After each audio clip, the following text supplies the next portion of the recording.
What is up, you guys? It's Duke, and I'm here to bring you One Punch Man, Episode 1, First Impressions, and stuff like that, / review. So, One Punch Man, oh shit.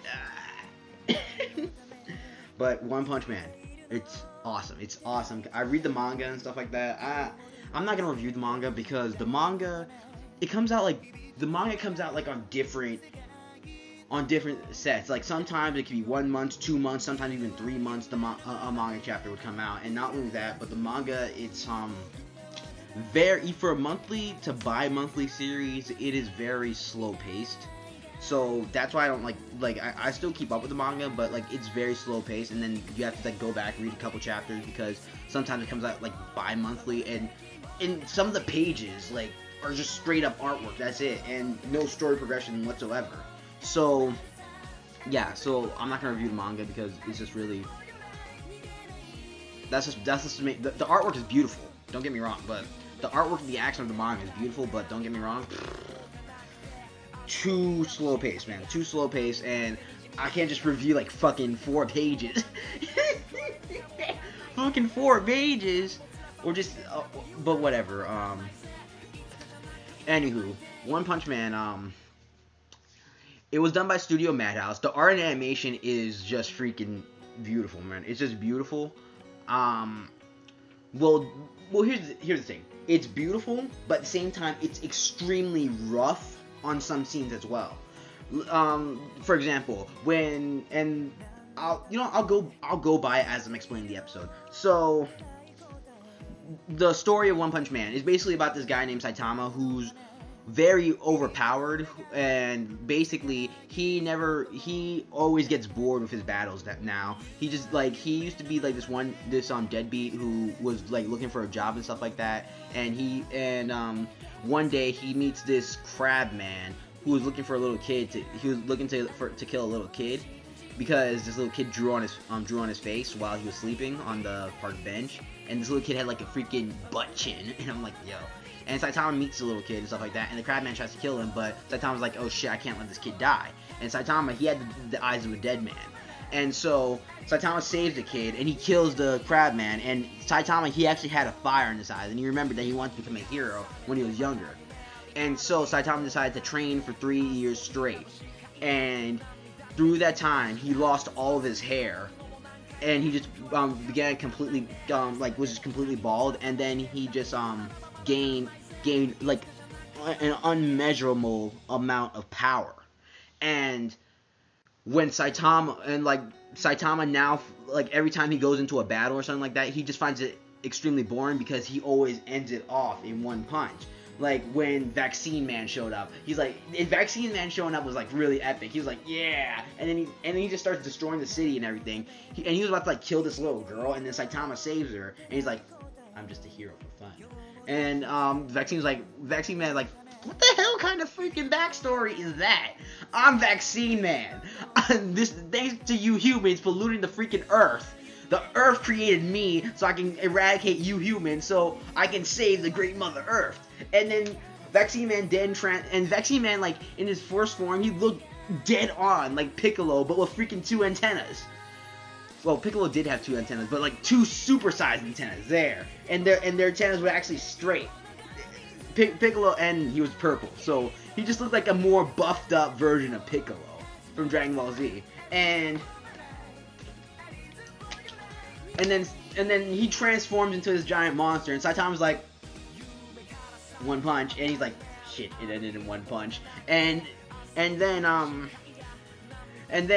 next, Saitama, he was going grocery shopping and stuff like that, and he was buying crab meat, and then you see like a giant footstep on the entire town they were on, and you see this giant dude walking around, and this other dude like on side of his shoulder, and these two, you find out they're the Brain and Brawn brothers. Like the Brain brother, he was basically experimenting. He gave his brother this like really strong steroid, and the brother transformed into like this giant dude, and his brother, and the little brother, he was a Brawn.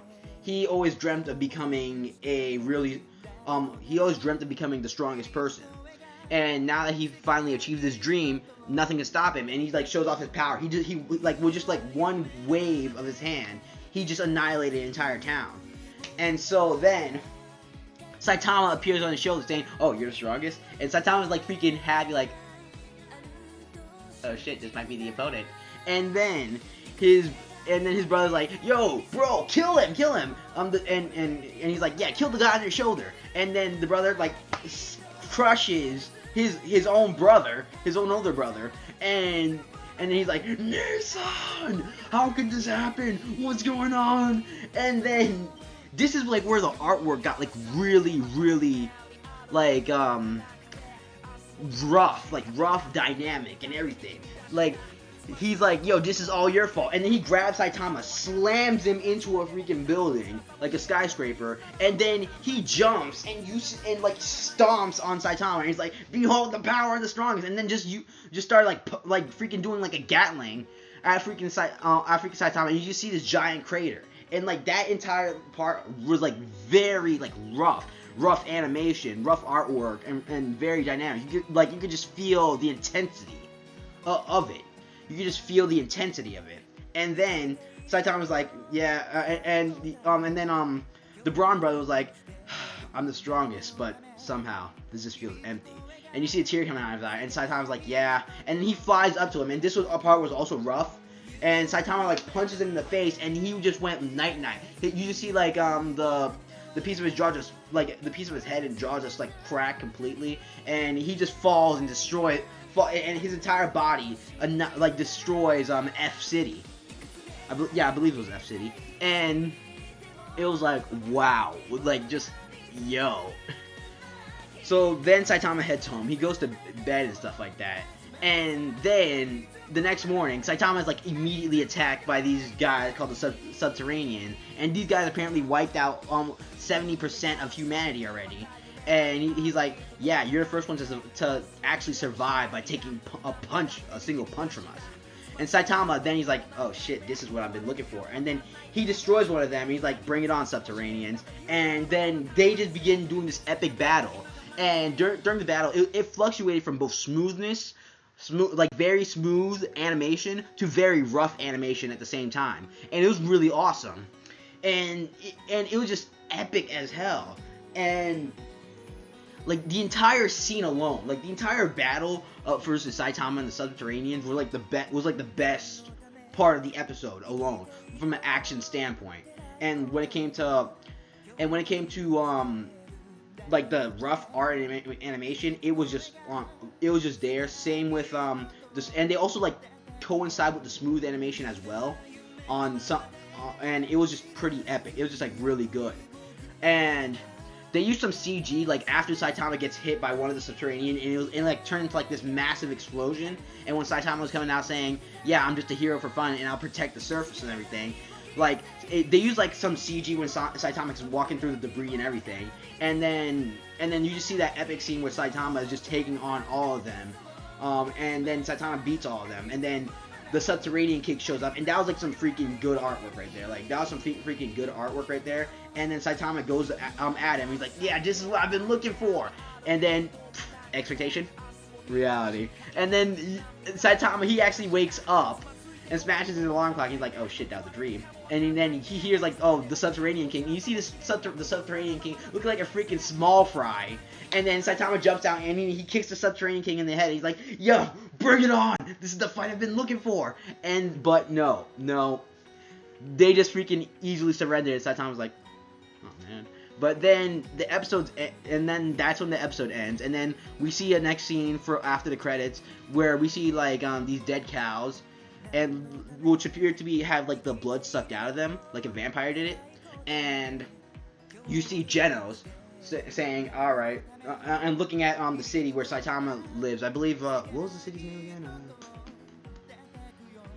I forgot what letter city was that. Sorry, but Z City.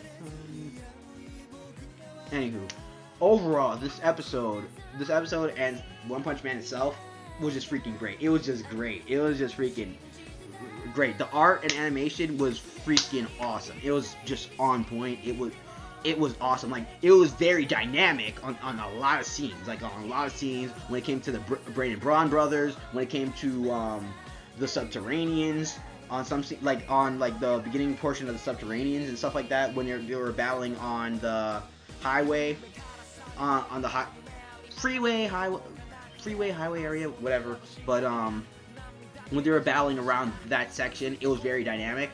A small bit of CG, like when Saitama was coming through the debris. The whole stuff with Vaccine Man, that was pretty smooth animation and everything.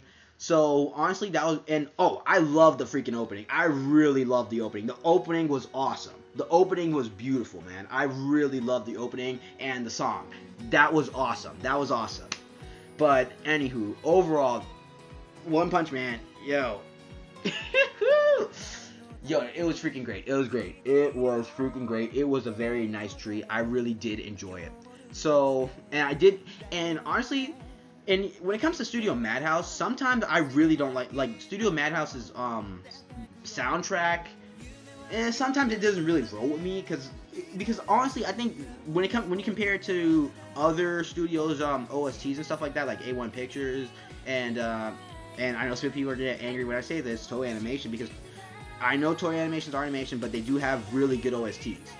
Studio Madhouse doesn't, like, for me personally, Studio Madhouse doesn't really has good at OST, but like not on the same level as A1, Toei, or Studio Pierrot, because Studio Pierrot, like when they did the OSTs for Bleach, oh shit, like but honestly, it just depends on who's the guy behind the OSTs. It depends on really who's the guy behind the OSTs. But Studio Madhouse, like whoever like is doing the OSTs for Studio Madhouse and the BGMs and everything, I really like the BGMs and everything. I really did. They're really good.